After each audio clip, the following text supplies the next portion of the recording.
అందరము కూర్చుందాము. దేవుని యొక్క వాక్కు కొరకు సిద్ధపడదాము.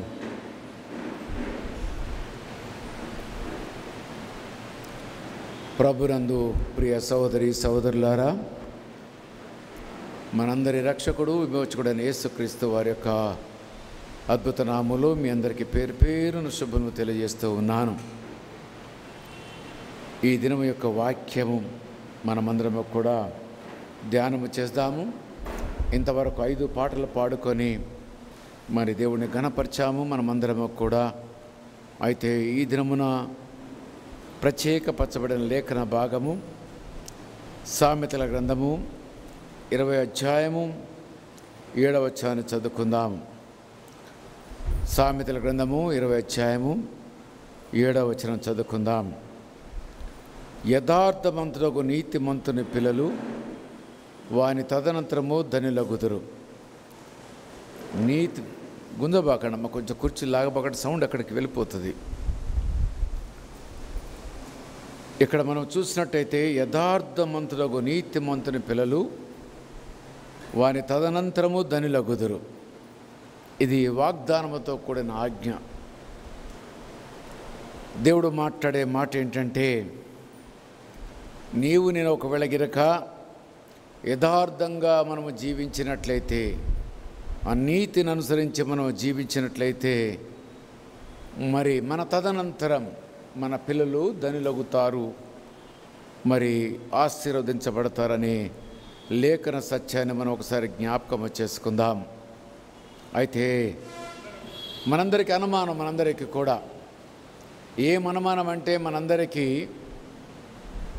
నేను కష్టపడి సంపాదించకపోతే, నేను మోసము చేసి సంపాదించకపోతే, మరి ఒకవేళ గినక నా పిల్లలు దిక్కులేని వారు అవుతారేమో, నా పిల్లలు అడుక్కొని తింటారేమో, నా పిల్లలు దరిద్రులు అవుతారేమో అని మనందరికీ కూడా ఒక అనుమానం. కానీ ఈ మాట ఎంత ఆదరణకరమైన మాట అంటే, వాగ్దానముతో కూడిన మాట. మనమందరం కూడా దేవుని యొక్క మాటలు నమ్మేవారముగా ఉండాలి. అయితే ఈ మాటలో ఎంత మాధుర్యమైన మాట, ఎంత నమ్మకమైన మాట మనకు అర్థమవుతుంది. దీనికి మనం టైటిల్ పెట్టాము, the righteous walks in the integrity అనే ఒక టైటిల్ పెట్టుకున్నాము. తెలుగులో ఒక పవిత్రుని యొక్క నడవడిక ఫలితమని వ్రాసుకున్నాం. ఈనాటి యొక్క టాపిక్ ఏంటంటే, ఒక పవిత్రమైనటువంటి ఒక వ్యక్తి యొక్క నడవడికను బట్టి ఫలితం ఉంటుందని దాని యొక్క ఉద్దేశం. కాబట్టి ఈ యొక్క వాక్య లేఖన భాగాన్ని మనము ధ్యానము చేస్తాం. అసలు మనందరికీ అర్థము కావాలి, అసలు ఇక్కడ అన్నమాట యథార్థవంతుడు, నీతిమంతుడు అని 2 పదాలు ఉపయోగించాడు. యథార్థవంతుడు, నీతిమంతుడు అంటే ఎవరో మనకు అర్థమైతే మనము ధైర్యంగా హాయిగా ఉండవచ్చు. మన పిల్లలు ఆశీర్వదించబడతారని మన విశ్వాసం కలిగి మనం జీవించవచ్చును. అయితే నీతిమంతుని పిల్లలు ఏమాత్రము విడవబడరని మనకు ఆ ధైర్యం రావాలి. మన తదనంతరము ఒకవేళ మన జీవితంలో మనం కష్టపడవచ్చును, కానీ మన తదనంతరం ఆశీర్వదించబడతారని దేవుడు వాగ్దానం చేస్తూ ఉన్నాడు. దేనిని బట్టి? రాజైన దావీదును బట్టి తన యొక్క తరతరములు దేవుడు ఆశీర్వదించాడు. సొలొమోను చేసిన తప్పులను బట్టి దేవుడు రాజ్యాన్ని 2 ముక్కలు చేయకుండా అప్పటి వరకు కాపాడి పెట్టాడు. అంటే తల్లిదండ్రులైన మనము యథార్థంగా నీతిమంతులుగా మనము జీవిస్తే మన పిల్లలు కూడా ఆనందిస్తారని ఇక్కడ లేఖన భాగాన్ని మనము చూస్తూ ఉన్నాం. అయితే మనమందరం కూడా మన పిల్లలు మన తదనంతరం నాడు ఏమవుతారో అని భయపడకుండా నమ్మకము కలిగిన వారముగా ఉందాం. అయితే దానికి ఒక మాట, మనము దేవుని యొక్క వాక్యాన్ని మనం గమనిస్తాము. చూడండి, రోమీయులకు రాసిన పత్రిక యథార్థమంతుడు, నీతిమంతుడు అంటే నిర్వచనం ఏంటో మనకు అర్థం కావాలి. మనము లోకంలో ఉన్న మాటలు మాట్లాడితే కాదు, కానీ పరిశుద్ధ లేఖన భాగాల్లో నుంచే మనం ఒకవేళ గినక వాక్యాన్ని ధ్యానిస్తే అది మనకి ఆత్మీయంగా ఎంతో మేలు కలిగిస్తుంది. కాబట్టి రోమీయులకు రాసిన పత్రిక 3వ అధ్యాయం 2వ వచనం, అది యేసుక్రీస్తునందలి విశ్వాసం మూలమైనదై నమ్మువారందరికీ కలుగు దేవుని నీతి అయ్యున్నది. ఇక్కడ మనకు ఒక మాట అంటున్నాడు, యేసుక్రీస్తునందలి విశ్వాసము కావాలంటున్నాడు. లోకములో రకరకాలైన విశ్వాసాలు కలిగి ఉన్నా కానీ గాక నీ విశ్వాసము నా విశ్వాసము యేసుక్రీస్తునందలి విశ్వాసమై ఉండాలి. యేసుక్రీస్తునందలి యొక్క విశ్వాసము ఏదైతే ఉందో ఆ నమ్మువారందరికీ కూడా కలుగు దేవుని నీతి అయినది. నీతిమంతులంటే ఇది. క్రీస్తు ప్రభువారి యందు విశ్వాసము కలిగిన మన జీవితము లోపల దేవుడు మనల్ని నీతిమంతుగా తీరుస్తాడని ఇక్కడ మనకి లేఖనం సెలవిస్తుంది. అనేక పర్యాలు నేను మీకు జ్ఞాపకం చేశాను. అబ్రాహాము యెహోవాను నమ్మెను, యెహోవా అతన్ని నీతిమంతునిగా చేశాను. అయితే దేవుడు పాపులైన మనందరూ కూడా నీతిమంతులుగా తీర్చగలడు. కానీ నీతిమంతులుగా తీర్చాలి అంటే ఏమి కావాలంటే క్రీస్తు యేసునందు విశ్వాసం మనకి రావాలి. ఏమని విశ్వాసం రావాలి? క్రీస్తే దేవుడు, ఆయనే దేవుని కుమారుడు, ఆయన సర్వమానవాళి కొరకు పరలోకం నుంచి భూలోకానికి దిగివచ్చాడు, ఆయన మనందరి యొక్క పాపల నిమిత్తమే శిలువ మీద మరణించాడు, సమాధి చేయబడ్డాడు, తిరిగి లేచాడు, తండ్రి కుడి పార్శ్వంలో కూర్చున్నాడు. ఇది మన విశ్వాసం. మనం అందరి యొక్క పాపములు క్షమించడానికి ఆయన ఈ లోకానికి వచ్చాడనే మాట ఇది యథార్థవంతులనా నీతిమంతులనా దాని యొక్క ఉద్దేశం. కాబట్టి ఈ రోమీయులకు రాసిన పత్రిక అంటున్నాడు, అందుకు అది యేసుక్రీస్తునందు విశ్వాసం మూలమైనదై నమ్మువారందరికీ కలుగు దేవుని నీతి అయి ఉన్నది. దేవుని నీతి అయి ఉన్నది. దేవుని నీతి మన నీతి కాదు. దేవుడు మన నీతిమంతులుగా తీర్చిదిద్దడానికి ఆయన ఇష్టపడుతూ ఉన్నాడు. కాబట్టి అది దేవుని నీతి అంటున్నాడు. ఇంకోటి కూడా అదే వచనంలో నేను మీకు చూపిస్తాను, జ్ఞాపకం చేసుకుందాము. చూడండి, మనమందరం కూడా నీతిమంతులము కావాలంటే మరొక మాట మనం చూద్దాము. మొదటి యోహాను రాసిన పత్రిక 3వ అధ్యాయము 7వ వచనం మనం చూద్దాము. మొదటి యోహాను రాసిన పత్రిక 3వ అధ్యాయము 7వ వచనం. ఆయన నీతిమంతుడు అయినట్టు నీతి జరిగించు ప్రతివాడును నీతిమంతుడగును. ఆయన ఏ రకంగా నీతిమంతుడయ్యాడో నీతిని జరిగించే మనమందరం కూడా నీతిమంతులం అవుతాడు. నీతిని ఎలా జరిగిస్తాము? యేసుక్రీస్తు యొక్క రక్తములో ఆయన యందు విశ్వాసము కలిగిన వారమై మనమందరం కూడా నీతిమంతులం అవుతామంటున్నాడు. ఒకసారి మనమందరం కూడా ఆలోచించాలి. నేను నీతిమంతులము కావాలంటే అది యేసుక్రీస్తు ప్రభువారి యొక్క పవిత్రమైన రక్తమై ఉండాలి. ఆ విశ్వాసము యేసుక్రీస్తులోనే ఉండాలి. ఆ యేసుక్రీస్తులో ఉన్నటువంటి ఆ యొక్క విశ్వాసము ఏదైతే ఉన్నదో అదట ఆయన నీతిమంతుడు. కాబట్టి నీతిని జరిగించే ప్రతి ఒక్కడు కూడా నీతిమంతుడు అవుతాడని అంటున్నాడు. నీతిని జరిగించడము క్రీస్తులో మనము నీతిని జరిగించే వారముగా ఉండాలని. అయితే నీవు నేను మందరము కూడా నీతిని జరిగించే వారం అయినట్టయితే, ఆయన ఆజ్ఞలు మనం పాటించే వారమైతే అప్పుడు నీకు మేలు కలుగుతుంది. మనము గత 16 దినాలుగా యేసుక్రీస్తు ప్రభువారి యొక్క అడుగు జాడల్లో నడుచుట ఎలా, దానివల్ల మనం ఎలా నడిస్తే మనం ఆయన సమీపంగా అవుతాము. ఒక దినము నుంచి మరొక దినం ఆయన అడుగుల్లో అడుగులు వేసినట్లయితే మనమందరము కూడా మరి ఆయన యొక్క స్వాధీనంలోనికి వెళతామని, ఆయన యొక్క చిత్తమును నెరవేర్చే వారముగా ఉంటామని ఈ లేఖన భాగం మనం వింటున్నాము. అదే రీతిగా ఇక్కడ దేవుడు అంటున్నాడు ఏంటంటే, ఎన్నున్న మనందరూ కూడా ఎవరైతే యథార్థవంతులుగా ఉన్నారో వారు నీతిమంతులుగా జీవించినట్లయితే వాని తదనంతరము వారి పిల్లలకి ఏ అపాయము రాదని అంటున్నాడు. వారి యొక్క భవిష్యత్తు ఎవరి చేతిలో ఉంటుంది? నీవిచ్చే ధనం వల్ల కాదు, నీవిచ్చే చదువు వల్ల కాదు, నీవిచ్చే ఇల్లు వల్ల కాదు, కానీ దేవుని యొక్క కాపుదల వారిలో ఉంటుందని మనకి జ్ఞాపకం చేస్తున్నాడు. మన తదనంతరము వారు భయపడని అవసరం లేదు. మనం బ్రతికినంత కాలం వారికి తిండి లేకపోవచ్చును, మనం బ్రతికినంత కాలం వారికి వస్త్రములు లేకపోవచ్చును, మనం బ్రతికినంత కాలం వారికి ఇల్లు లేకపోవచ్చును, కానీ మన తదనంతరము దేవుని యొక్క ఆ పిల్లల్ని దేవుడు చూస్తాడని ఇక్కడ మనకి అర్థమవుతుంది. కాబట్టి ఇక ధైర్యంగా మనం ఉందాం. లోకములో మనము ఈ లోకమును విడిచేటప్పుడే కానీ, లోకంలో మనం జీవించేటప్పుడే కానీ నా పిల్లల కొరకు నేను సంపాదించాలని అక్రమార్గంలో పోయి మరి అక్రమైన ఆదాయము సంపాదించకుండా, లేకపోతే మనం అబద్ధమాడి మోసం చేసి సంపాదించే వారము కాకుండా నా దేవుని మీద నేను విశ్వాసం పెడుతున్నాను, నా దేవుడు నా మొర ఆలకిస్తాడని గిరక నువ్వు అన్నట్టయితే అప్పుడట ఏం చేస్తాడట? మన తదనంతరము వాళ్ళని ధన్యులుగా చేస్తాడట. అయితే ధన్యులుగా చేయాలంటే నీవు నేను నీతిమంతులము కావాలి. దేవుని యొక్క అడుగు జాడల్లో జీవించడానికి ఇష్టపడే వారము కావాలి. దీనికి నేను ఇంగ్లీష్ బైబిల్లో చూశాను.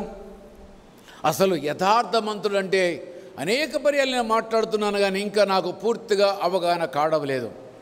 అయితే దీన్ని హీబ్రూ వర్డ్లో ఏమంటారో ఒకసారి చూడాలని ఆ గూగుల్ లోపల హీబ్రూ పదాన్ని అనగా ఈ పదాన్ని కొట్టినప్పుడు అక్కడ రైచియస్ మ్యాన్ అని కొడితే ఆ హీబ్రూ పదం లోపల ఉన్నటువంటి భావం అక్కడికి వచ్చింది. హీబ్రూలో దీన్ని ఏమంటారంటే తెస్డా అనే పదము ఉపయోగిస్తారు. ఈ తెస్డాక్ అనే పదానికి యొక్క భావం ఏంటో మరలా హీబ్రూ లోపల ఒక్కొక్క పదాన్ని వెతుక్కుంటూ మనం వెళ్ళినట్టయితే, ఎందుకంటే బైబిల్ అంతా కూడా హీబ్రూ లాంగ్వేజ్లో, గ్రీక్ లాంగ్వేజ్లో రాయబడ్డది. కాబట్టి క్రొత్త నిబంధన అంతా గ్రీక్ లాంగ్వేజ్లో రాయబడ్డది. ఇంగ్లీష్ కొన్ని పదాలు హీబ్రూ లాంగ్వేజ్లో కూడా రాయబడ్డాయి. కాబట్టి వీటి యొక్క భావం ఏంటో మనకు అర్థం కావాలి. అంటే క్రీస్తు ప్రభు వారు చెప్పినటువంటి మూలమైన అర్థం మనకి తెలిస్తే దాన్ని పరిపూర్ణంగా మనము అర్థం చేసుకుంటామని వెతికినప్పుడు హీబ్రూ భాషలో తెస్డాక్ అని అన్నాడు. అయితే దానికి పరిపరి విధాలుగా 5 మాటలు చెప్పాడు. మొదటి మాట అన్నాడు, నీతి అనే పదాన్ని ఉపయోగించాడు. తెస్డాక్ అంటే నీతిమంతుడు అని. ఇందాక మనం చదివా, నీతిమంతుడు ఎట్లా అవుతాడు? యేసుక్రీస్తు ప్రభు వారి యొక్క ఆ విశ్వాసం కలిగిన వాడు నీతిమంతుడు అని అన్నాడు. ఆ తర్వాత ఇంకో మాట, దానికి భావ స్వారూప్యము కలిగిన మరొక పదం ఏంటంటే చారిటీ. అంటే ఒక మనిషి నీతిమంతుడు కావాలంటే వట్టిగా యేసుక్రీస్తును అనుకరిస్తే సరిపోదని మాట యొక్క భావంగా అక్కడ మనం చూస్తున్నాం. అంటే సమాజంలో ఉన్న వారికి కొంత నువ్వు సహాయం చేయాలని, ఒక నీతిమంతుడుగా పరిగణించబడాలంటే వట్టి క్రీస్తు ప్రభువారి యొక్క ఆజ్ఞలు అనుకరించడం ఒకటే సరిపోదు. కానీ దాంట్లో ఉన్నటువంటి ఆత్మీయ మర్మం ఏదంటే వారు దానము చేసేవారుగా ఉండాలని, దానకర్తలుగా ఉండాలని దేవుడు జ్ఞాపకం చేస్తూ ఉన్నాడు. తర్వాత న్యాయంగా జీవించటము, అన్యాయంగా జీవించకుండా న్యాయంగా జీవించటము. మొదటి మాట ఏంటో మనము చూసాము, నీతిమంతులమని. రెండవ మాట మనము చూసాము, 10 మందికి దానము చేస్తూ జీవించమని. మూడవదిగా మనం చూసినట్టయితే ఇక్కడ అంటున్నాడు న్యాయము కలిగిన జస్టిస్. అంటే నువ్వు మాట్లాడే మాటలో యథార్థత ఉండాలి, న్యాయం ఉండాలి. నువ్వు చేసే పని లోపల న్యాయం ఉండాలి, నీ ప్రవర్తనలో న్యాయం ఉండాలి, నీవు ప్రతి కదలికలో న్యాయము కనబడాలి. వట్టిగా మనము యథార్థవంతులంటే అదొక్క మాట సరిపోవడం లేదు. కానీ హీబ్రూ భాషలో మనం చూసినట్లయితే అనేక రకమైనటువంటి భావంతో కూడిన మాటలు ఉన్నాయి, ఇంకా చాలా ఉన్నాయి. కానీ నేను 5 మాటలు మాత్రమే రాశాను. అయితే న్యాయం కలిగిన వాడుగా నువ్వు జీవించాలి. చాలామంది ఏం చేస్తారంటే మన పిల్లలు తప్పు చేస్తే దాచిపెడతారు. పరాయి పిల్లలు తప్పు చేస్తే కాకి వలే కావు కావు కావు కావు అని అందరికీ పోయి ప్రకటించి వస్తాం. పలానోళ్ళ పిల్లలు ఈ రకంగా ఉన్నారు, పలాని యొక్క వారి పిల్లల ఆడపిల్ల ఈ రకంగా ఉంది, పలాని వారి యొక్క మగపిల్లవాడు ఈ రకంగా ఉన్నాడు. కానీ వీరి ఆడపిల్ల వీరి యొక్క మగపిల్లలు ఎట్లున్నారో వాళ్ళు చెప్పుకోరు. ఇదిగో న్యాయముతో మాట్లాడాలి. ఎవరి పిల్లలను గినక ఆ రకంగా జీవిస్తున్నట్టు గినక నీ దృష్టిలోనికి వస్తే, దేవుని యొక్క సంఘములు ఉన్న వారి యొక్క పిల్లలు ఏదైనా తప్పు చేస్తున్నట్టు నీకు తెలిస్తే వారి కొరకు నువ్వు ప్రార్థించాలి. మొదటిగా నువ్వు వారి కొరకు ప్రార్థించాలి. ప్రార్థించిన తర్వాత వీలైతే వ్యక్తిగతంగా వారితో మాట్లాడాలి. లేదు వ్యక్తిగతంగా మాట్లాడితే వినరు అంటే వారి తల్లిదండ్రుల యొక్క దృష్టికి తీసుకొని వెళ్ళాలి. కానీ మనం ఏం చేస్తామంటే కొంచెము తెలిస్తే దానికి చిలువలు పలవలుగా మనము దాన్ని కథలల్లి ఆ కథలన్నీ కూడా కనబడ్డోళ్ళకి అందరికీ మనం ప్రకటించడానికి ఇష్టపడతాం. అదే మన పిల్లోడైతే కడుపులో దాచుకుంటాం. ప్రతి తల్లి ప్రతి తండ్రి చేసేది ఇదే. కానీ దేవుడు అంటున్నాడు ఏంటంటే నీవు ఒక యథార్థవంతుడు కావాలంటే నీవు న్యాయంగా జీవించేవాడవు కావాలి. ఇతరుల ఎడల ఏ న్యాయము కలిగి ఉన్నావో అదే న్యాయము నీ ఎడల కలిగి ఉండాలి. నీ ఎడల ఏ న్యాయము కలిగి ఉన్నావో అదే న్యాయము నువ్వు కలిగి ఉండాలి. అయితే దేవుడు అంటున్నాడు మనమందరము న్యాయంగా జీవించే వరము కావాలంటున్నాడు. న్యాయము లేని జీవితము, ఇతరులకు ఒక న్యాయము మనకు ఒక న్యాయము కలిగి ఉంటే అది న్యాయము కాదు. లోకములో ఒక సామెత ఉంది, తమ్ముడు తనవాడైనా ధర్మము తప్పకూడదు. తమ్ముడు మనవాడే, మన రక్త సంబంధే, కానీ మనము న్యాయము తప్పకూడదు. నీ తమ్ముడైనా, నీ కుమారుడైనా, నీ అక్క అయినా, నీ చెల్లెైనా, నీ తల్లిదండ్రులైనా ఎవరైనా తప్పు చేస్తే తప్పును తప్పుగా ఖండించాలి. ఇది న్యాయమైనటువంటిది. చాలామంది ఏం చేస్తామంటే మన పిల్లలకి ఆ మాటలు వర్తింపజేయం. పోనీలే ఏదో తెలిసి తెలవక చేశాడు అంటామే, కానీ అయ్యో ఇది తప్పు కదా అని చెప్పేసి మనం హెచ్చరించలేము. ఇది పాపమే అంటున్నాడు దేవుడు. ఇంకో మాట చూద్దాం, ఏంటంటే డ్యూటీ అంటున్నాడు, అంటే బాధ్యత. ఒక మందిరం వీడాలని యొక్క బాధ్యత కలిగి ఉండాలి. నీవు ఎక్కడ ఉంటున్నావు అక్కడ నీకు ఒక బాధ్యతలో ఉండాలి. మనం భారతదేశ పౌరులుగా ఈ లోకంలో మనం ఇక్కడే పుట్టాము, మనం ఇక్కడే మనము చనిపోతాము. మనకు ఒక బాధ్యత ఏంటంటే మన భారత రాజ్యాంగాన్ని గౌరవించాలి, మన దేశ చట్టాలని మనము గౌరవించాలి. ఇది మన యొక్క విధి అయి ఉంటుంది. ఇది ఒక డ్యూటీ మనది. లేదు నేను అట్లా పాటించను అని అంటే అది పాపం అవుతుంది. కాబట్టి దేవుడు అంటున్నాడు, నీవు ఈ లోకములో జీవిస్తున్నప్పుడు నీ విధి ఏంటో నువ్వు అర్థము చేసుకోవాలి. నీ అర్థం చేసుకోకుండా నువ్వు జీవిస్తే, నువ్వు విధిని ఏదైతే ఉందో నీ బాధ్యత నుంచి తప్పించుకొని జీవించేవాడవైతే దేవుడు అంటున్నాడు అది సరైన మార్గము కాదంటున్నాడు. యేసుక్రీస్తు ప్రభువారు పన్ను కట్టవలసిన సందర్భం వచ్చింది. ఏం చేశాడు చెప్పండి? మీ అందరికి జ్ఞాపకం ఉందా? ఏం చేయమన్నాడు? పేతురుని పిలిచామన్నాడు, వెళ్ళి గాలం వేయి, ఒక చేప దొరుకుతుంది, దాంట్లో ఏముంటుంది, దాని నోట్లో ఒక షెకెల్ ఉంటుంది అని ఆ షెకెల్ తీసుకొని వచ్చిన తర్వాత అంటాడు, ఇటుపక్క బొమ్మ ఎవరిది, ఇటుపక్క ఎవరిది అని అంటాడు. ఇది రాజు అంటాడు. అంటే రాజు సొమ్ము రాజుకు అప్పగించాలి, ట్యాక్స్. చాలామంది మనం ఏం చేస్తామంటే ట్యాక్స్ కొట్టేస్తాం. గవర్నమెంట్కి ట్యాక్స్ కట్టాం మనమందరం కూడా. ప్రభుత్వ ఉద్యోగులను మేము కదలకుండా కట్టాల్సిందే. మాకు వచ్చే జీతం ఎంత, పెన్షన్ ఎంత, అంతా కూడా అక్కడ లెక్కలో ఉంటాయి. ఇప్పుడు పెన్షన్ అయినా నేను కూడా ఇంకా ట్యాక్స్ కడుతూనే ఉన్నాను.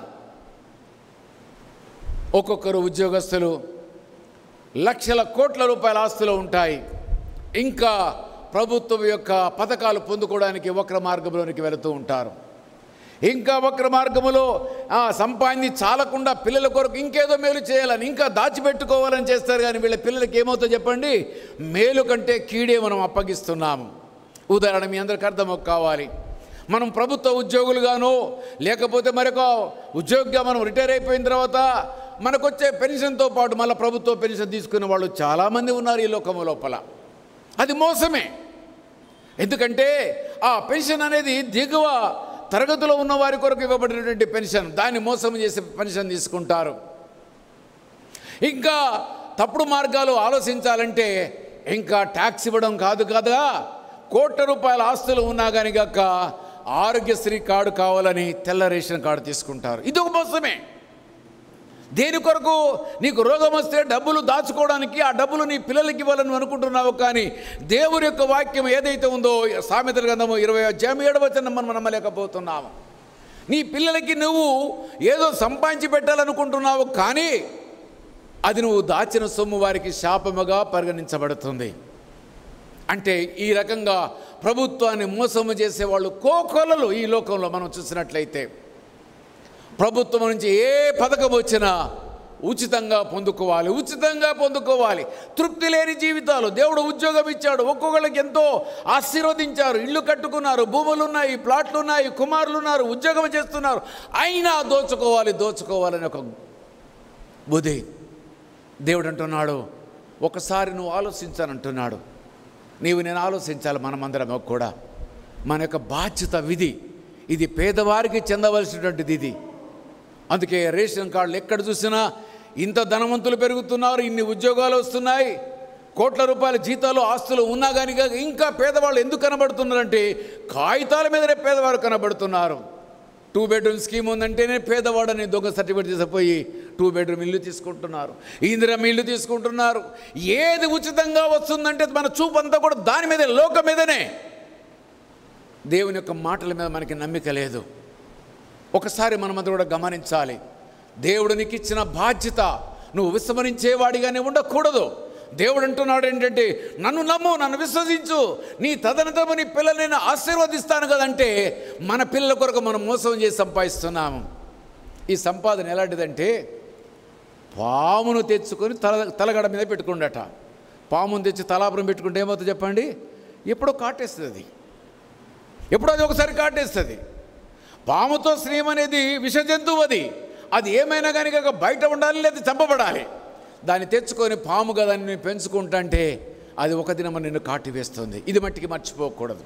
మనం ప్రభుత్వాన్ని మోసం చేయవచ్చు, ప్రజలను మోసం చేయవచ్చు, అబద్ధమైన మాటలు చెప్పి మనం పథకాలు తీసుకోవచ్చును. కానీ ఒకవేళ గనక నువ్వు సంపాదించే సంపాదన నీ పిల్లలకు పనికి రాకుండా అది వారికి శాపంగా పరిగణిస్తే నువ్వు చేసి లాభం ఏంటి? ఒకసారి మనం ఆలోచించాలి. ఒక్కొక్కళ్ళైతే 2 ఇళ్ళు 3 ఇళ్ళు, ఎక్కడ పడితే అక్కడ ఇల్లు, ఎక్కడ కాలనీ వస్తుందంటే ఆ కాలనీ నా పేరు రాపించుకుంటారు. ఎందుకంటే ఇంతకాలము ఇక్కడ బయోమెట్రిక్ సిస్టమ్ లేదు. అయితే ఎక్కడ పడితే అక్కడ. అందుకనే ఇవాళ మీరు ఈనాడు పేపర్ మీరు చూస్తుంటారో లేదో, దాంట్లో ఏమన్నారు, ఎవరికైనా ఇల్లు కేటాయిస్తే ఆ ఇంటిని ఎప్పుడు పడితే అప్పుడు ఇన్స్పెక్షన్ చేస్తారట. ఆ ఇల్లు కిరాయికి ఉన్నా, ఆ ఇంటికి తాళం వేస్తున్నా, అది ఎన్ని రోజులు ఉందో ఎప్పటికప్పుడు ట్యాబులు అప్లోడ్ చేయాలి. ఆ రకంగా కనుక నువ్వు ఆ ఇంట్లో ఉండకపోతే దాన్ని ఏం చేస్తారట చెప్పండి, నీకు నోటీసులు ఇస్తారట, తర్వాత ఇల్లు క్యాన్సిల్ చేస్తారట. అంటే మనం ఏమైపోతున్నామంటే ఒక ఇల్లుతో తృప్తి పడ్డం లేదు. నాకు తెలిసిన సహోదరులు ఎంతోమంది 2 ఇళ్ళు 3 ఇళ్ళు అబద్ధాలు ఆడి ఎక్కడ పడితే అక్కడ, ఎక్కడ ఇల్లు దొరికితే అక్కడ రాజకీయ నాయకుల దగ్గరికి వెళ్ళాలి. అయ్యా నేను పేదవాడిని, నాకు ఇల్లు లేదని అబద్ధము చెప్పాలి. ఎట్లా మనసు ఒప్పుతుందో ఒకసారి ఆలోచించు. నువ్వు అనుకుంటున్నావు కావచ్చు, నాకు ఒక స్థలమును సంపాదించుకున్నాను, ఒక 20 లక్షల ఆస్తి సంపాదించుకున్నాను అనుకుంటున్నావు. కానీ ఈ 20 లక్షల ఆస్తి నీ పిల్లల ప్రాణాలకి గండంగా మనకు పరిగణించబడుతుంది. అది శాపముగా పరిగణించబడుతుంది. దేవుడు అనే మాట లోపల మనం చూడాలి. ఇంతకాలం నేను మీ అందరికీ కూడా ఒక యథార్థత అంటే, ఒక విశ్వాసం అంటే మీకు చెప్పాను. కానీ నేను దినమును చదివిన తర్వాత నా హృదయం కూడా పగిలిపోయింది. తర్వాత ఏమంటాడంటే, ఇంకో 4-5వ మాట చూసినట్టయితే, fulfilling of obligation to society. అంటే సమాజంలో ఉన్న వాటిని యొక్క లోట్లని భర్తీ చేసే వారము కావాలి. చాలామంది మన దేశంలో మనం చూస్తున్నాము, రిటైర్ అయిన తర్వాత మళ్ళీ ఉద్యోగం చేయాలి అనుకుంటారు. కానీ దేవుడు నాకు నాలెడ్జ్ ఇచ్చాడు. నేను మ్యాథ్స్ టీచర్గా రిటైర్ అయిపోయాను. ప్రభుత్వం నాకు 50,000 60,000 70,000 పెన్షన్ ఇస్తుంది. ఏదైనా స్కూల్కి వెళ్ళి నేను బట్టిగా పిల్లలకు పాఠం చెప్తాను, సమాజాన్ని అభివృద్ధి తీసుకొస్తాను అని ఆలోచన లేదు. లేకపోతే చదువు లేని వారి దగ్గర పోయి చదువు చెప్తానే ఆలోచన లేదు. లేకపోతే నువ్వు ఆస్తిపరుడు అయితే ఒక స్కూల్కి వెళ్ళి ఒక 10 బ్యాగులు ఇద్దామనో, లేకపోతే 10 మంది పిల్లలకు సాయం చేద్దామనో, 10 మంది పిల్లలకు బట్టలు ఇస్తామనో, లేకపోతే 10 మంది యొక్క ఫీజులు కడతానో, 10 మంది పిల్లల యొక్క పుస్తకాలు కొనుక్కొస్తాను. ఇది లేదు. ఏమైనా కానీ కాక ఉచిత పథకాల కొరకు ప్రాకులాడి పరిగెత్తే జీవితమే క్రైస్తవులు అని చెప్పే మనమందరం కూడా మోసముతో మనం బ్రతుకుతున్నామని ఈ మాట మనకి హెచ్చరిక చేస్తుంది. యథార్థవంతుడంటే ఇన్ని భావాలు, 5 భావాలు నేను ముఖ్యమైనవే తీసుకున్నాను. కానీ ఇంకా 5-6 భావాలతో కూడా నా మాటలు అక్కడ ఉన్నాయి. అయితే ఈ దినమున మనమందరం కూడా దేవుని బిడ్డలుగా మనము జీవించాలంటే, యథార్థమైన వారముగా మనము జీవించాలంటే, నీతిమంతులుగా మనము జీవించాలంటే, ఒక క్రీస్తు ప్రభువు యొక్క ఆజ్ఞానుసారంగా జీవిస్తూ అంతటితో ముగించడము కాదు. కానీ ఇదిగో దేవుడు నీకు బాధ్యతలు అప్పగిస్తున్నాడు. నువ్వు నీతిమంతుడు కావాలంటే మొదటిగా దేవుని ఆజ్ఞలు పాటించాలి. రెండవదిగా 10 మందికి దాన ధర్మాలు చేసేవాడు కావాలి. తర్వాత న్యాయంగా జీవించేవాడుగాను, న్యాయం చెప్పేవాడుగాను ఉండాలి. 4వదిగా డ్యూటీ అంటే బాధ్యత కలిగిన పౌరుడుగా నువ్వు జీవించాలి. అంతేకాదు సొసైటీలో ఉన్నటువంటి ఆబ్లిగేషన్స్ వాటి కొరకు నువ్వు ప్రాకులాడాలి. డాక్టర్లు రిటైర్ అవుతున్నారు, నర్సెస్ రిటైర్ అవుతున్నారు. నర్సెస్ లేకుండా హాస్పిటల్స్ రన్ అవుతున్నాయి, డాక్టర్ లేకుండా హాస్పిటల్ రన్ అవుతున్నాయి. కోట్ల రూపాయలు కూడగొట్టారు. కానీ రిటైర్ అయినాక మళ్ళీ హాస్పిటల్ ఓపెన్ చేస్తారు, మళ్ళీ ఉద్యోగం చేస్తారు. ఏ ఒక్క నర్స్ అయినా మళ్ళీ వెతికి ఉద్యోగం చేసినట్టుగా ఉందా? లేకపోతే ఏదైనా ఒక పంతులు పోయి ఒక స్కూల్కు పాఠం చెప్పినట్టుగా ఉందా? లేకపోతే ఏదైనా ఉద్యోగస్తుడు నాకున్న జ్ఞానమును సమాజానికి పంచుతానో, లేకపోతే ఇంగ్లీషు పాఠం చెప్తానని వెళ్ళేవాడు ఎవరు ఉన్నారంటే ఎవ్వరూ లేరు. లాస్ట్కు దేవుని మందిరానికి రావడానికి కూడా ఆలస్యమే. చాలా బాధాకరం. మనమందరం కూడా ఎట్లుంటున్నామో ఒకసారి మనం ఆలోచించాలి. అంటే ఏ రకంగా మనం యథార్థవంతులం అవుతున్నాము, ఎలా మనం నీతిమంతులం అవుతున్నాము ఒకసారి మనం ఆలోచించాలి. వాన వస్తే మందిరము బంధు, ఎండొస్తే మందిరము బంధు, చలి పెడితే మందిరము బంధు, పెళ్ళి వస్తే మందిరము బంధు. ఏది వచ్చినా కానీ ఎట్లా తప్పించుకోవాలి? ఇదే మన మార్గము. దేవుడు ఈ దినం మనందరికీ జ్ఞాపకం చేస్తున్నాడు. నువ్వు యథార్థమంతుడివేనా, నువ్వు నీతిమంతుడివేనా? మనం యథార్థమంతులమా కాదా ఒకసారి మనం జ్ఞాపకం చేసుకోవాలి. ప్రతిదానికి ఇంకా లాభాపేక్షత కలిగిన వారమై ఇంకా జీవించే వరకు, చనిపోయే వరకు ఇంకా సంపాదించాలి. ఇదే కానీ నేను దేవుని కొరకు నేను ఏమి చేస్తానన్న ఆశ ఎవరికి కూడా లేదు. మనమందరం కూడా ఎలా నీతిమంతులమవుతాం ఒకసారి మీరు ఆలోచించండి. అయితే ఈ యొక్క 5 మాటలు జ్ఞాపకం పెట్టుకోండి. ఒకరు యథార్థమంతుడు కావాలంటే వాడు నీతిమంతుడు కావాలి. రెండవదిగా దాన ధర్మములు చేసేవాడు కావాలి. వాడు న్యాయంగా ప్రవర్తించేవాడు కావాలి. సమాజములో బాధ్యత తీసుకునేవాడు కావాలి. సమాజంలో నుండి ఆబ్లిగేషన్స్ ఏవైతే ఉన్నాయో వాటిని తీర్చేవాడుగా ఉండాలి. ఈ యొక్క 5 మాటలు మనము జ్ఞాపకము చేసుకుందాము. ఇక యెషయా గ్రంథానికి వద్దాం. మనమందరం కూడా ఒక మాట మనకు అందరికి అర్థము కావాలి. యెషయా గ్రంథము 3వ అధ్యాయము 10వ వచనము చూద్దాము. చూడండి. మీకు మేలు కలుగునని నీతిమంతులతో చెప్పుము, వారు తమ క్రియల ఫలమును అనుభవింతురు. యెషయా ప్రవక్త ప్రవచిస్తున్నాడు. అయ్యా, మా దేవుడు చెప్తున్నాడు, నీకు మేలు కలుగునని నీతిమంతులతో చెప్పు. నా మాట వారికి చెప్పు, నీతిమంతులకు చెప్పు, నేను మేలు చేసే దేవుడు అని చెప్పనని అన్నాడు. మనం చెప్తామా? మనం క్రైస్తవులమయ్యాం, మనం ఇల్లు దాటకూడదు, మనకి ఎండ తగలకూడదు, మనకి వాన తగలకూడదు, మనకి ఏ కష్టము కలగకూడదు, మనం హాయిగా బ్రతకాలి.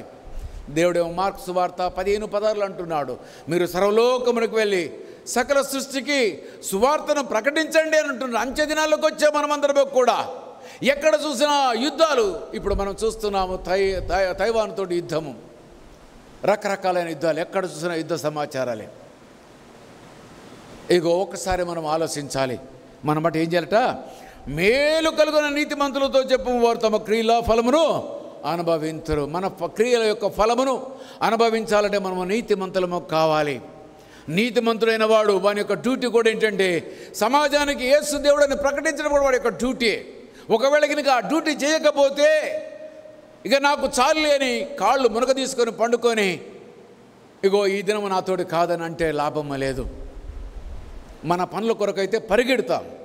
ఉదయకాలం 6 గంటల కంటే 6 గంటలకే లేచి బయలుదేరుతాం. 5 గంటల కంటే 5 గంటలకు బయలుదేరుతాం. ట్రైన్ 5 గంటల కంటే 5 గంటలకు 4:30కే బయలుదేరుతాం. వేరే ప్రభు మాటగాడికి వచ్చేసరికల్లా ఏడ చేతన అవుతుందయ్యా అని అంటాం. ఒక్కసారి మనం ఆలోచించాలి. ఇక్కడ అంటున్నాడు, మీకు మేలు కలుగున నీతిమంతులతో చెప్పుము, వారు తమ క్రియల ఫలమును అనుభవింతురు. మన క్రియల యొక్క ఫలం అనుభవించాలంటే, మన పిల్లలు ఆశీర్వదించబడాలంటే, ఇదిగో నీవు నేను మనందరం కూడా దేవుడు మనకు చెప్పిన మాటల ప్రకారం మనం జీవించాలి.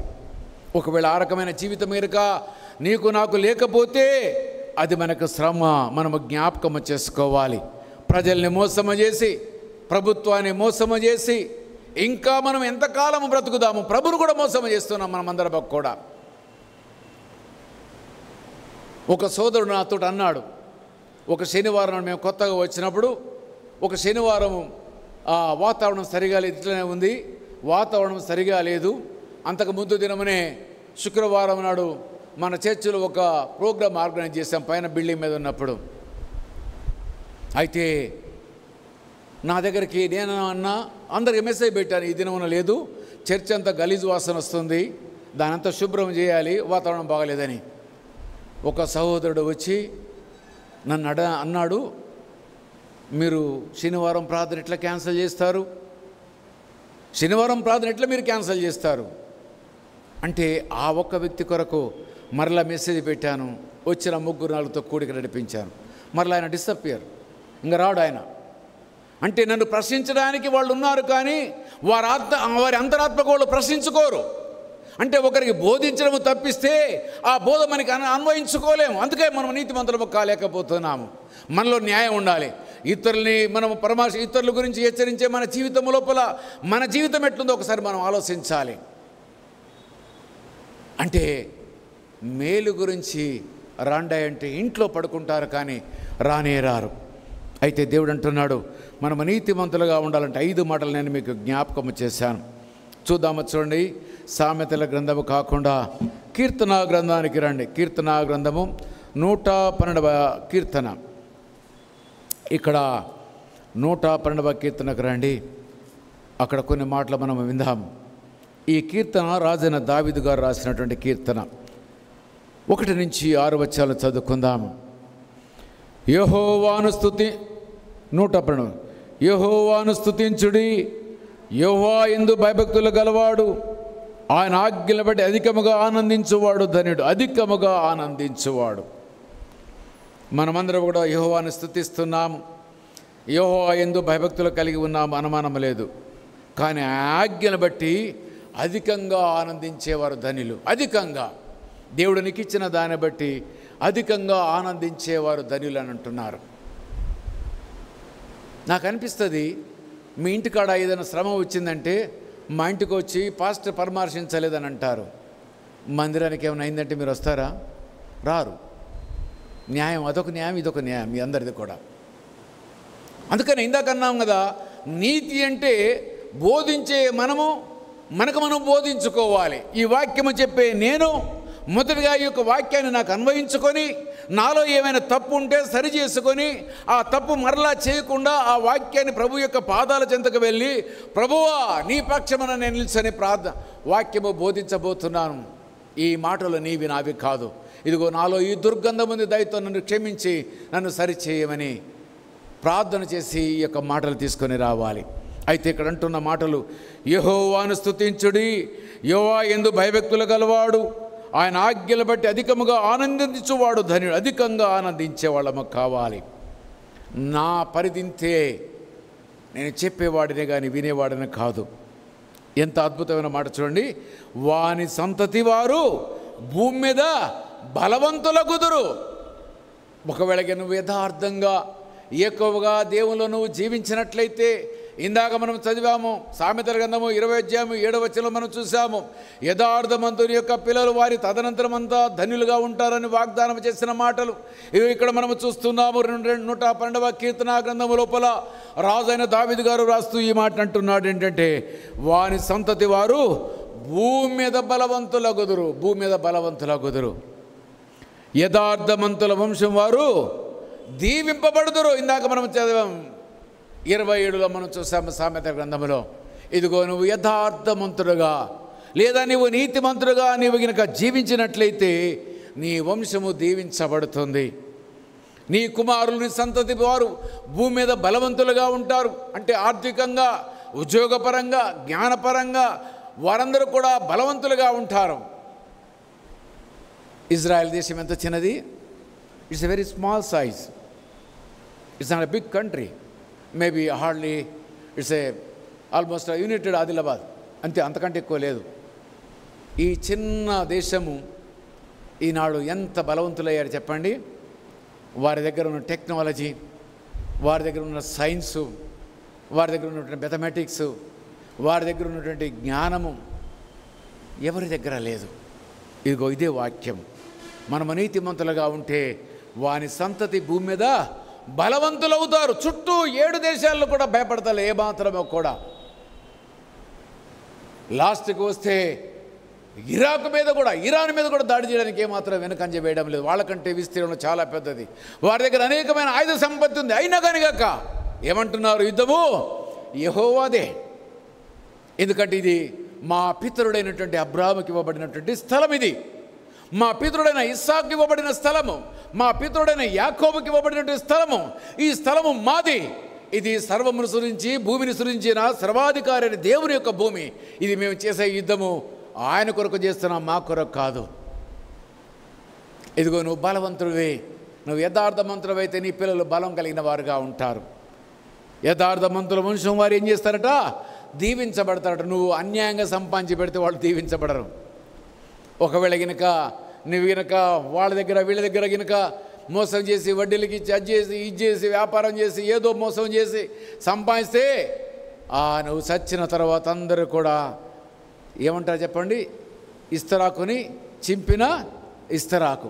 కుక్కలు గినక ఒకసారి పొరపాటున మీరు గినక 10 కుక్కలు బయట ఉన్నాయి, మీరు పొరపాటున మొదటి ఇస్తరాకు గినక మీరు తీసుకుపోయి అక్కడ పెట్టండి, ఆ 10 కుక్కలు కూడా తినబోయి ఒకదానికొకటి పోటీపడి ఒకదానికొకటి చించుకుంటాయి. ఇదిగో మన తర్వాత మన పిల్లలు కూడా ఆ రకంగానే ఒకరినొకరు కొట్టుకుంటారు, ఒకరినొకరు చంపుకుంటారు. వారికి ఆశీర్వాదం ఉండదు, వారికి శాపం ఉంటుంది. నీవు అనుకుంటున్నావు నేను సంపాదించి పెట్టిపోతున్నావు అనుకుంటున్నావు, కానీ నువ్వు శాపం ఇచ్చిపోతున్నావు, నీకు అర్థం కావడం లేదు. దేవుని మాటలను నమ్మాలి. బలవంతులవుతారని అన్నాడు, దీవించబడతారని అన్నాడు. ఎంత అద్భుతమైన మాటలు. ఇంకా చూడండి 3వ వచనం, కలిమియు సంపదయు వానింట నుండును. కలిమి సంపద, లేమంటే లేనితనం, కలిమంటే విస్తారంగా ఉండడము, సంపద కూడా వానింట ఉంటుందట. ఎవరి దగ్గర? యథార్థమంతుని యొక్క ఇంటి లోపల. దేవుని యందు భయభక్తులుగా జీవించిన వాని ఇంట లోపల వాని నీతి నిత్యము నిలుచును. యథార్థమంతులకు చీకటిలో వెలుగు పుట్టును. కష్టకాలంలో కూడా వారికి వెలుగు కలగా ఉంటుందట. అయితే వారు కటాక్షమును వాత్సల్యమును నీతి గలవాడు, దయాళులను అప్పిచ్చువారును భాగ్యవంతులు న్యాయ విమర్శల వారు వాద్యము గెలుచును. అప్పిచ్చేవాళ్ళుగా ఉంచుతారట. నీ పిల్లల్ని అప్పిచ్చేవారిగా ఉంచుతావా? అప్పు తీసుకునేవారిగా నువ్వు ఉంచుతావా? దేవుడు అంటున్నాడు ఏంటంటే, నువ్వు నీతిమంతుడుగాను యథార్థమంతుడుగాను నువ్వు జీవించినట్లయితే, నీ న్యాయము సరైన న్యాయం అయితే, నీ బ్రతుకు సరైనదైతే, నువ్వు సంపాదించి ఇచ్చినా ఇవ్వకపోయినా నీ తదనంతము నీ పిల్లలు ఆశీర్వదించబడతారని, వారు ధనవంతులుగా ఉంటారని దేవుడు జ్ఞాపకం చేస్తున్నాడు. కాబట్టి మనమందరం కూడా ఈ మాటల్ని మనం అన్వయించుకొని మన జీవితానికి జ్ఞాపకము చేసుకునే వారముగా మనం ఉండాలని జ్ఞాపకము చేస్తూ ఉన్నాడు దేవుడు. ఇక ద్వితీయోపదేశకాండానికి రండి. ద్వితీయోపదేశకాండము 6వ అధ్యాయానికి రండి అందరూ కూడా. అక్కడ మరొక మాట నేను మీకు జ్ఞాపకము చేస్తాను. ద్వితీయోపదేశకాండము 6వ అధ్యాయము 6వ వచనం నుంచి నేను చదువుతున్నాను. చూడండి, 6వ అధ్యాయము 6వ వచనం నుంచి. నేడు నేను నీకు ఆజ్ఞాపించు ఈ మాటలు నీ హృదయములో ఉండవలను. మాటలు వినే నీవు, మాటలు చదివే నీవు నీ జీవితం లోపల ఎక్కడ ఉండాలి? ఒకరికి చెప్పేటట్టు కాదు, నీ హృదయంలో ఉండాలి. అంటే దాని ప్రకారం జీవించేవాడవు కావాలని.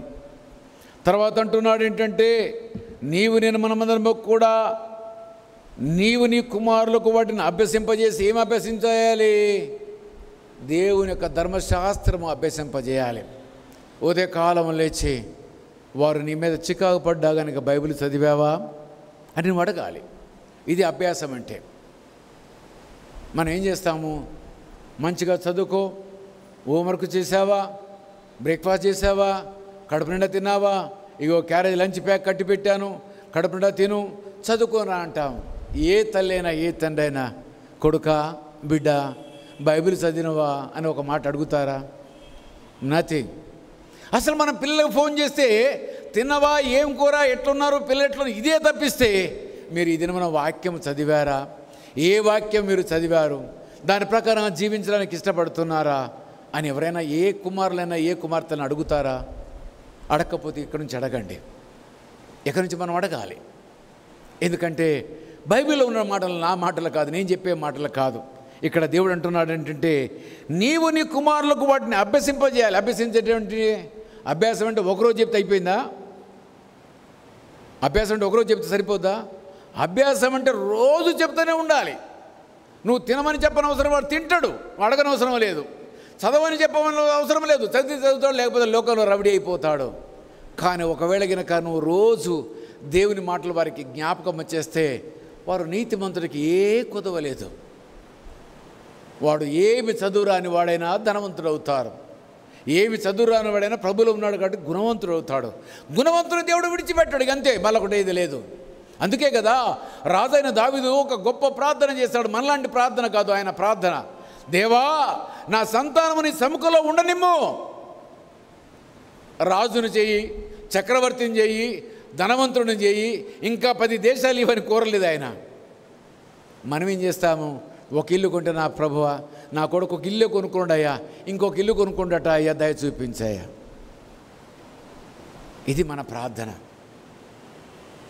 అయ్యా, బైబిల్ చదువుకున్న కొడుక, బైబిల్ చదివిన అమ్మ, మనమరాలా మనమడా బైబిల్ చదివావా, ఈ మాట మనకు వద్దు.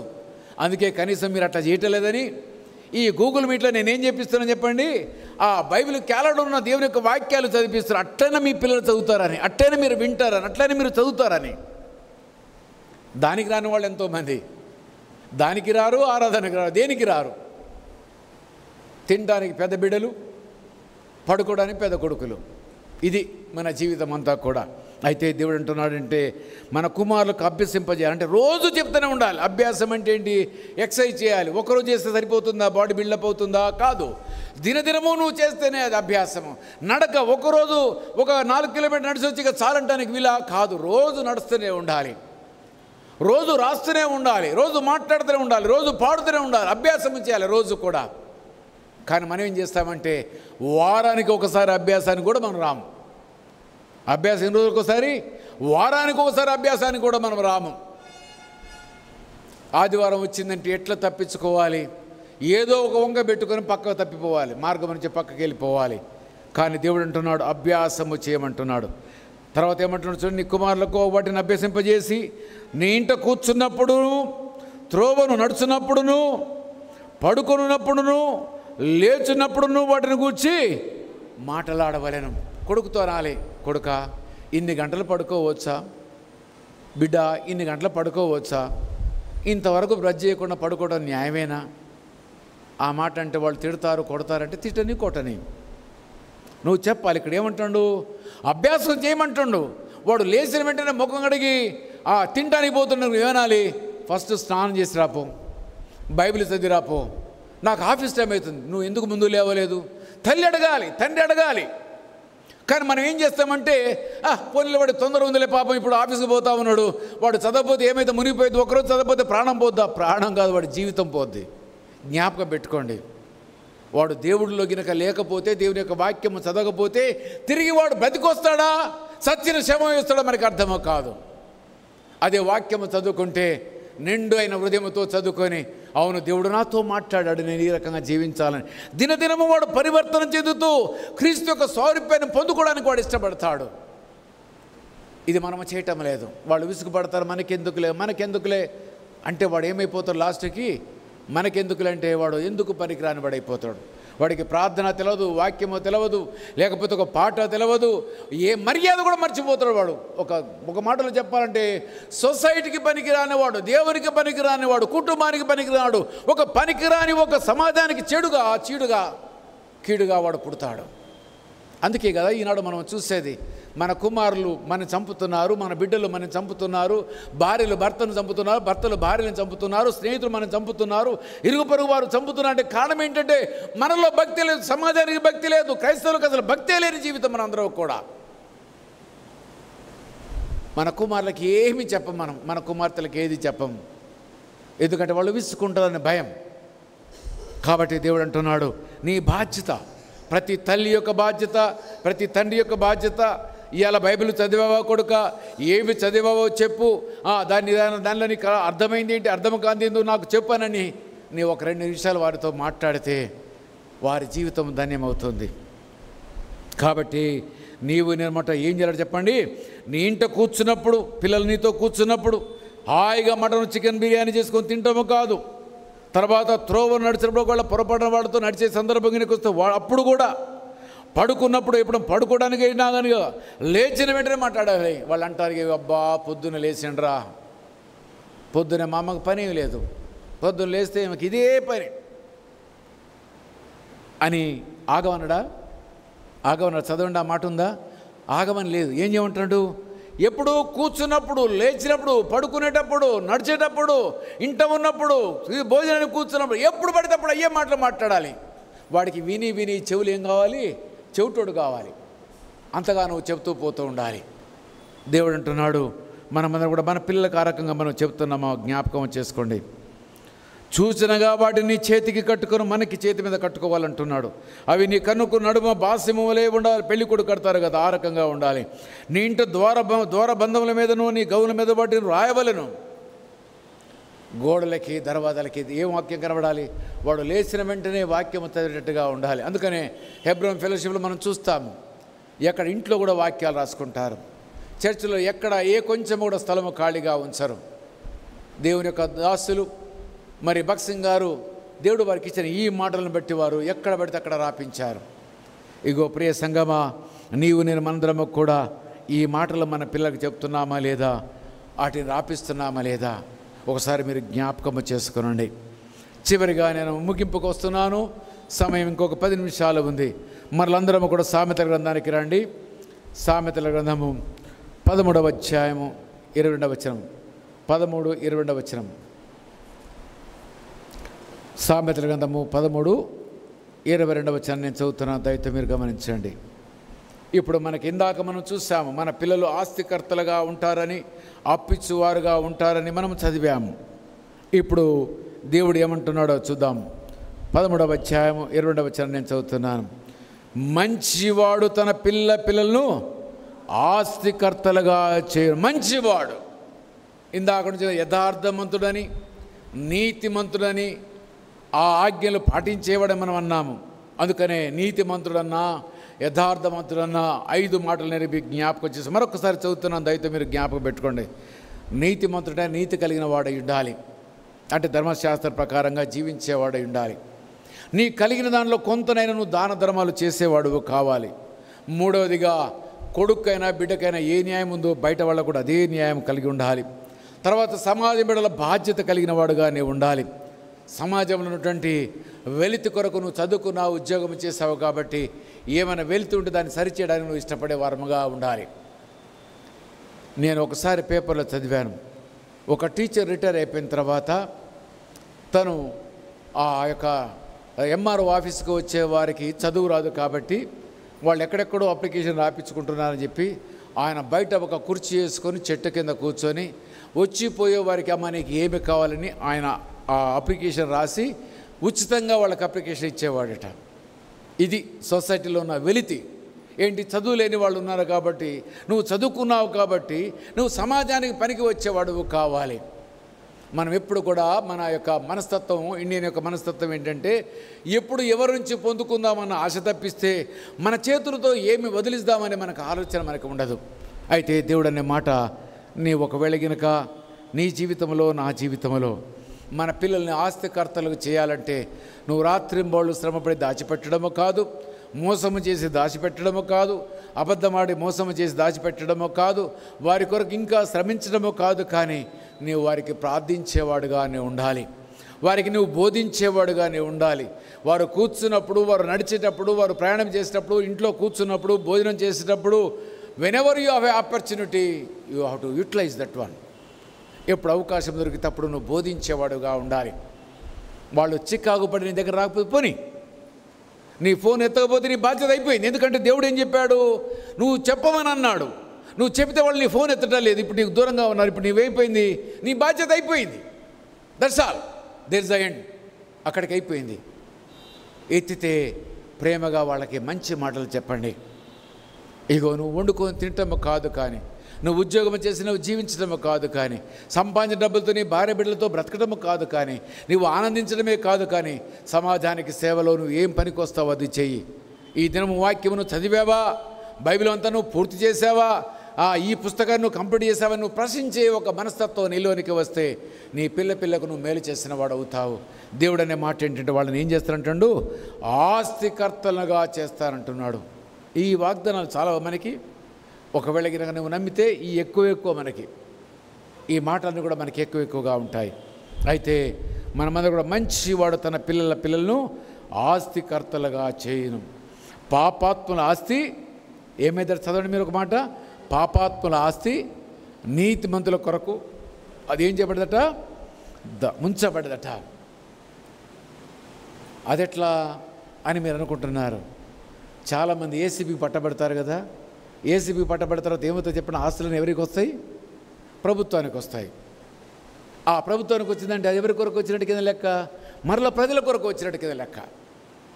ఇదిగో దేవుడు ముందుగానే నీ కొరకు నా కొరకు రాసి పెట్టాడు. ఇదిగో మనమందరము కూడా దేవుని యొక్క సన్నిధిలోని మనమందరము కూడా దేవుని మాటలతో ఇంకను మనము మోసపూరితమైన జీవితము కాకుండా యథార్థమైన జీవితం కలిగిన వారముగా ఉండాలని దేవుడు నీకు నాకు జ్ఞాపకము చేస్తున్నాడు. కాబట్టి మనమందరము కూడా మన పిల్లల్ని ఆస్తికర్తలుగా చేద్దామా, మన పిల్లల్ని నీతిమంతులను చేద్దామా, మన పిల్లల్ని భక్తిపరులను చేద్దామా, మన పిల్లలకి తరతరాలకు మేలుగా ఉండేట్టుగా మనం చేద్దామా, మన మరణం తర్వాత వారు ఆశీర్వదించబట్టుగా మనం ఉందామా? ఒక్కసారి మీరు ఆలోచించండి. నువ్వు మొదటిగా నువ్వు నీతిమంతుడు కావాలి, రెండవగా నువ్వు నీతిమంతుడు అయితే నీ పిల్లలు నీతిమంతులుగా ఉంచాలని నువ్వు ప్రయత్నం చేయాలి. ఆ తదనంతరం ఒకవేళ నువ్వు ఏమి సంపాదించకపోయినా నీ తదనంతరం నీ పిల్లలు ఆశీర్వదించబడతాడు దేవుని యొక్క లేఖనము సెలవిస్తుంది.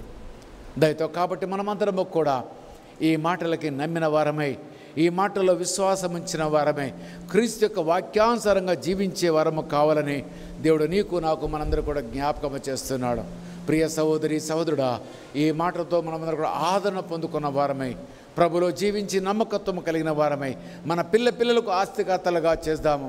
ఎందుకంటే ఈ ఆస్తి మనం సంపాదించింది మనకు ఉంటుందో ఉండదో మనకు తెలియదు, కానీ మన పిల్లలకు ఉంటుందో ఉండదో మనకు తెలియదు. కానీ నువ్వు నీతిమంతులుగా నువ్వు జీవించినట్లయితే అది తరతరములో ఉంటుందని దేవుడు జ్ఞాపకం చేశాడు.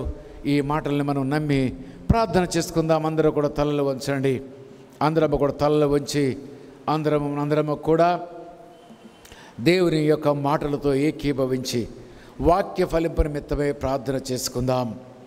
వాక్య ఫలింపు నిమిత్తమై ప్రార్థన చేసుకుందాం. ఎవరము కూడా అటు ఆలోచన చేయక,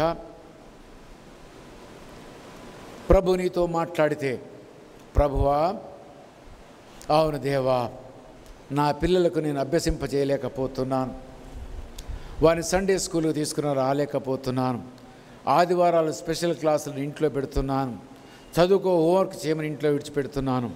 అది కరెక్ట్ కాదు ప్రభువా. ఇదిగో వారి చదువు కంటే ముఖ్యంగా నీ భక్తిలో వారు జీవిస్తే, నేను కూడా భక్తిలో జీవిస్తే నా తదనంతరం నా పిల్లల్ని ఆశీర్వదిస్తారని, ఆస్తికర్తలు చేస్తారని, వారు అప్పిచ్చువారుగా ఉంటారని, వారు బలవంతులుగా ఉంటారని అనేకమైన మాటలతో మాకు మీరు జ్ఞాపకం చేశారు దేవా. అవును దేవా, ఒకవేళ గినక నేను ఆ రకంగా లేకపోతే సరి చేసుకుంటాను. మనం ప్రార్థన చేసుకుందాము. ఎవరు కూడా అటు ఆలోచన చేయకూడదు. మనమందరం కూడా ప్రార్థనాపూర్వకంగా ప్రార్థనలో ఏకీపిస్తాము. మన మధ్యలో ఉన్నటువంటి దేవుని దాసులు భాస్కర్ ముందుకు వచ్చి వాక్య ఫలింపు నిమిత్తమై ప్రార్థన చేస్తారు. అందరము కూడా తలలు వంచుకొని ప్రార్థనలో ఏకీపిస్తాము.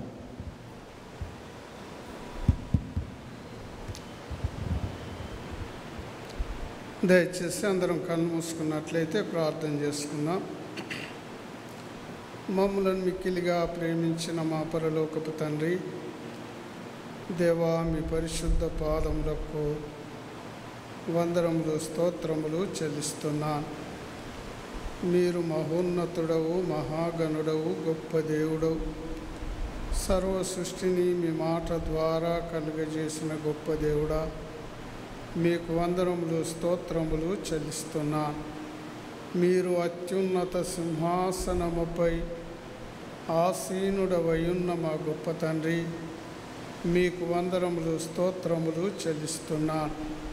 ప్రభువా, ఈ దినము ఏర్పాటు చేసిన ఈ ఉపవాస కూడికకు నన్ను కూడా మీరు నడిపించి దేవా, మీ బిడ్డలతో కలిసి మిమ్మల్ని స్తుతించి ఆరాధించి మొక్కే కృపను మీరు నాకు కూడా దయచేసినందుకు మీకు వందనములు. దేవా, ఈ దినము మీ దాసుని మీ శిలువ చాటున మరుగుపరచి మీ దాసునిలో మీరుండి ప్రభువా, మీ లేఖనాల ద్వారా నాతో మాతో మీరు స్పష్టంగా మాట్లాడిన గొప్ప దేవుడా, మీకు వందనములు. ప్రభువా, ఈ లోకములో మేము నీతిమంతులుగా జీవించినట్లయితే నాయన తండ్రి, మా అనంతరము మా పిల్లలు నాయన మరి ఆస్తికర్తలుగా ధన్యులైతారని మీరు మా జ్ఞాపకము చేశారు తండ్రి, మీకు వందనములు.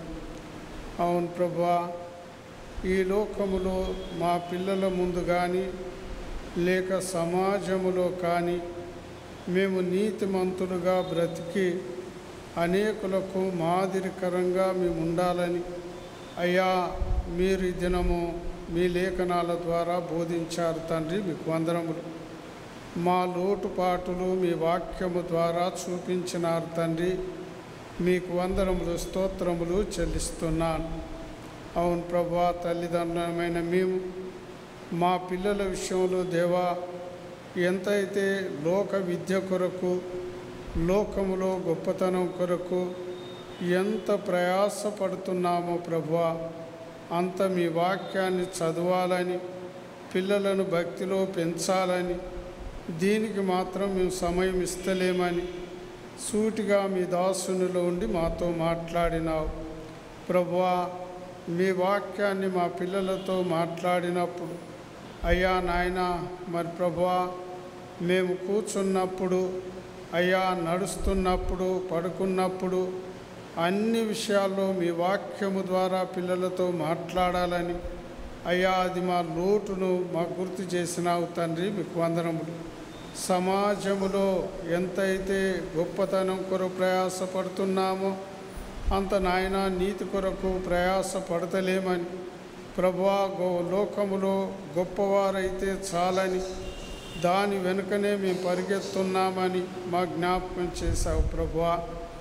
అలా కాదు నాయన, ప్రతిదినం మా పిల్లలు వాక్యము చదవాలని, ఏ వాక్యం చదివావని తల్లిదండ్రులుగా బాధ్యత తీసుకోవాలని, ప్రభువా వారిని సరి అయిన మార్గములో మేము నడిపించాలని అయ్యా మా లోటులు మాకు చూపించిన తండ్రి, నీకు వందనములు స్తోత్రములు చెల్లిస్తున్నాను. ఇదే గొప్పదని ప్రభువా. మేము నాయన ఈ ఒక్కరోజు చదవకుంటే ఏమవుతుందిలే అని పిల్లలను సోమరు వాళ్ళని చేసినట్లయితే లోకములోనికి వెళ్ళినప్పుడు వాడు ఎలా వెళ్ళి ఎలా తిరిగి వస్తాడో మాకు తెలియదు కనుక ప్రభువా, మొదట ప్రార్థన ద్వారా వాక్యము ద్వారా మా జీవితాలు నాయన మేము ప్రభువా పిల్లలను ఆ మార్గంలో నడిపించినట్లయితే అయ్యా మీరు కాపాడే దేవుడవని, మీరు ఆశీర్వదించే దేవుడవని, మీ కనుదృష్టి వారిపై నిలిపినే దేవుడవని మాకు జ్ఞాపకం చేశావు ప్రభువా. ఈ లోటుపాటులు మేము సరిచేసుకొని మా కుటుంబాలను మీరు చెప్పిన మార్గములో నడిపించుటకు అయ్యా మీ పరిశుద్ధాత్మ చేత మమ్మలను నింపండి. మేము అలా నడుస్తూ మా పిల్లలను నడిపించేటట్లుగా మమ్ములను మార్చమని వేడుకుంటున్నాను. దేవా, అబ్రహాం ప్రార్థన చేశాడు గనుకనే అయ్యా ఇసాకు ప్రార్థన చేయగలిగాడు. ఇసాకు చేశాడు గనుకనే ఎలియాజరు ప్రార్థన చేయగలిగాడు. కనుక నాయన మేము మా పిల్లలకు సమాజానికి మాదిరికరంగా మేము ఉండునట్లు పరిశుద్ధాత్మదేవా మీరు మాకు సహాయం చేయమని ప్రార్థిస్తున్నాను. ఈ మాటలన్నీ విని విడిచిపెట్టే వారంగా కాకుండా నాయన నిత్య జీవితంలో అనుసరించే వారంగా నేను మీ ముందుటకు సహాయం చేయండి ప్రభువా. ఈ మాటలన్నీ ప్రభువా జీవము కలిగిన మీ మాటలు అయ్యా, మమ్ములను బ్రతికించే మాటలు దేవా, మీ సరి అయిన మార్గములో నడిపే మాటలు గనుక మేము ప్రభువా వాటిని అశ్రద్ధగా విని వదిలిపెట్టక అనుసరించి జీవించే కృప మాకు దయచేయమని ప్రార్థిస్తున్నాను. దేవా, ఈ కూడిక ఆరంభించినది మొదలుకొని ఇంతవరకు మాతో మీరున్నందుకై మీకు వందనములు. మీ వాక్యము ద్వారా మమ్మలను హెచ్చరించినందుకై, మమ్మలను పురికొల్పినందుకై మీకు వందనములు స్తోత్రములు చెల్లిస్తున్నాను. ఇంకా ముందున్న దినాల్లో దేవా మీ దాసుని బలపరిచి అయ్యా మీ పరిచర్యలో వాడుకోమని ప్రార్థిస్తున్నాను. మీరు చూపిన ఈ కృపకై, మీరిచ్చిన ఈ కాపుదలకై మీకు నిండు హృదయంతో కృతజ్ఞతాస్తుతులు స్తోత్రములు చెల్లిస్తూ యేసు క్రీస్తు పరిశుద్ధ నామమున అడిగి పొందుకొని ఉన్నాను మా తండ్రి. Amen, amen.